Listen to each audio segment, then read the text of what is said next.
তো বন্ধুরা বসে গেছি লাঞ্চ করতে। লাঞ্চ মেনুটা দেখাচ্ছি। প্রথমে রয়েছে উচ্ছে ভাজা, ছোলা দিয়ে আলু ভাজা, লাউটা একটু সেদ্ধ সেদ্ধ জল জল মতন করে, ফুলকপি আলুর তরকারি, মসুর ডাল আর এগ কারি। এই হচ্ছে আজকের লাঞ্চ।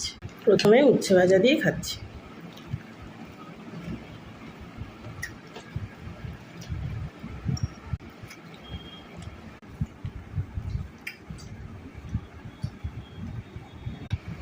নিয়েছি ডাল, তার সঙ্গে ছোলা আলু ভাজা দিয়ে খাবো।